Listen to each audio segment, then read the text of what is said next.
सस्ते वाले दाल मसाले स्वाद हुआ बेकार। MDH की हल्दी मिर्ची धनिया करे कमाल। ये रंग दे, ये खुशबू दे, ये तीखा, ये कम पड़े। क्या निराला MDH मसाला। और वहीं ईरान की राजधानी तेहरान पर रॉकेट अटैक। इजराइल ने IRGC के पोस्ट पर हमला किया है। ईरान ने इजरायली रॉकेट को हवा में ही नष्ट किया। तो ईरान लगातार हमले की कोशिश कर रहा है। राजधानी तेहरान में देखिए रॉकेट से अटैक किए गए हैं। IRGC के पोस्ट पर हमला किया गया है। हालांकि ईरान की तरफ से दावा यह है कि इजरायली रॉकेट्स को हवा में ही नष्ट कर दिया गया। जो इजराइल के हमले हैं वो साफ दिखाई दे रहे हैं कि किस तरह से टारगेट्स फिक्स किए जा रहे हैं और फिर उनको उनके इंपॉर्टेंस के हिसाब से डिस्ट्रॉय भी किए जा रहे हैं। हाई वैल्यू टारगेट्स को ज्यादातर इजराइल निशाना बना रहा है ईरान में।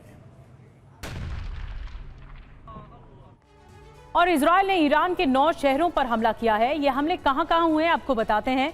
हमलों में ईरान को कितना नुकसान हुआ है आइए बताते हैं। एक आंकड़ा बता रहे हैं, इजराइल का प्रहार, ईरान में हाहाकार। ईरानी न्यूज चैनल IRIB पर हमला हुआ। IRGC के पोस्ट पर हवाई हमला हुआ। ईरानी सैन्य पोस्ट पर मिसाइल अटैक हुआ। इजरायली हमले में मिसाइल लॉन्चर ध्वस्त कर दिया गया। अब जानिए कि कहां हमले हुए हैं। Tehran, कजाजन, अफेज, Siraj, Barkin, Mashhad, Natanz, कहरोबाबाद और अरक। हमले का असर कहां हुआ है? ये हुआ है कि सेना के महत्वपूर्ण ठिकाने पूरी तरह से तबाह हो गए। बिजली और ईंधन सप्लाई बाधित हुआ है। कई इमारतों को भारी नुकसान हुआ है। दत्ता सर, ये तो स्ट्रक्चरल पूरी तरह से डैमेज है जो कि सामने आया है और मूलभूत सुविधाओं पर भी लगातार अब कमी देखने को मिल रही है। लेकिन इजराइल की तरफ से एक मैसेज दिया जा रहा है बार बार, जिसको लेकर एक वीटो पावर अमेरिका से मिली हुई है। वो ये कि खामनाई का खात्मा होगा तभी ये जंग जाकर रुकेगी।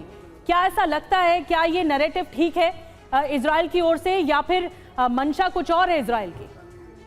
देखिए, ऐसा है कि खमेनी का खात्मा होने के बाद एक मौका लगेगा जब ईरानियन पब्लिक उठ के जो ये रजीम के और बचे खुचे लोग हैं जो ऑपरेसिव रहे हैं उनके खिलाफ खड़ी हो जाए।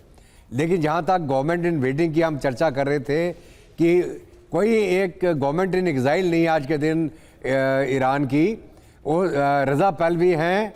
लेकिन अगर आप बांग्लादेश का उदाहरण देखें कि जहाँ पे यूनुस को उठा के एकदम गद्दी पे बिठा दिया गया, तो गवर्नमेंट इन वेटिंग का कोई मकसद, कोई ऐसा वो बड़ा मुद्दा नहीं है। अगर एक बार रजीम हटती है तो नए लोग, तुरंत काबिल लोग आ जाते हैं जो उसके वॉइड को पूरा कर सकते हैं। तो अभी ये देखना है कि खमेनी साहब कहाँ छुपे हैं और क्या वो जहाँ छुपे हैं अब मोसाद उनको ढूंढ पाएगा, और अगर ढूंढ पाएगा तो कितनी जल्दी उनको टारगेट किया जाएगा। लेकिन अल्टीमेटली जो मैंने आपको पहले भी बताया, इजराइल का एम है पूरी लीडरशिप को ख़त्म करना।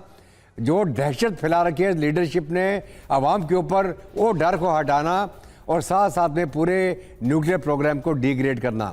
और मुझे लगता है कि अभी अमेरिका भी अगर ईरान नेगोशिएट करने को नहीं मानता, अपना प्रोग्राम डिकैप करने को नहीं मानता, तो अमेरिका फिर ज़रूर इजराइल की मदद करेगा इस पूरे प्रोग्राम को डिग्रेड करने का और उस हालत तक ले जाना कि दोबारा इनको बनाने का। यानी सर इजराइल जो है एक लंबी रणनीति के तहत काम कर रहा है। सिर्फ बदला लेने या अपनी ताकत दिखाने की रणनीति नहीं है, बल्कि लंबे समय तक इस पूरे रीजन में कैसे स्थिति को अपने नियंत्रण में रखा जाए, यानी इजराइल अमेरिका के कंट्रोल में रखा जाए, उसकी ये तैयारी नजर आ रही। सस्ते वाले दाल मसाले स्वाद हुआ बेकार। MDH की हल्दी मिर्ची धनिया करे कमाल। ये रंग दे, ये खुशबू दे, ये तीखा, ये कम पड़े। क्या निराला MDH मसाला।